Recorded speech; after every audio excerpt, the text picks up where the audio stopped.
കാലത്തിനൊപ്പം അഭിമാനത്തോടെ Sanju fashion, SBT junction, Sreekrishnapuram, Palakkad.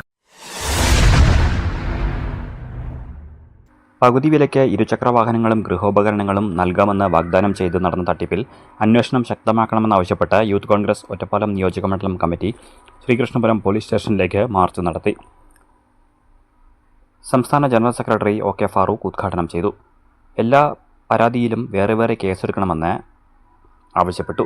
IRDC chairman K Unnikrishnan, ICDC chairman Cholayil Vasudevan എന്നിവരെ arrest ചെയ്യാൻ പോലീസ് മടിക്കുകയാണെന്ന് നേതാക്കൾ കുറ്റപ്പെടുത്തി. സർവീസ് ചാർജായി ഏജൻസികൾ വാങ്ങിയ തുക തിരികെ വാങ്ങി പണം നഷ്ടപ്പെട്ടവർക്ക് നൽകണമെന്നും ആവശ്യപ്പെട്ടു.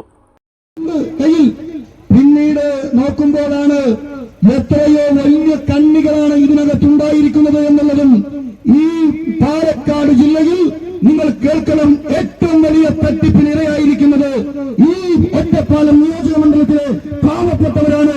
ഈ പോലീസ് സ്റ്റേഷനിൽ മാത്രം 600 പേരുടെ പരാതി ഉണ്ട് എങ്കിൽ മണ്ഡലം പ്രസിഡന്റ് വിനോജ് രാമൻ അധ്യക്ഷനായി. UDF നിയോജകമണ്ഡലം chairman P Gireesan, KPCC secretary P Harigovindan, PT Ajmal, Suresh Thengumthottam, EK Jaseel, VN Krishnan, PT Ajmal, CN Anuroop, Vipin എന്നിവർ സംസാരിച്ചു.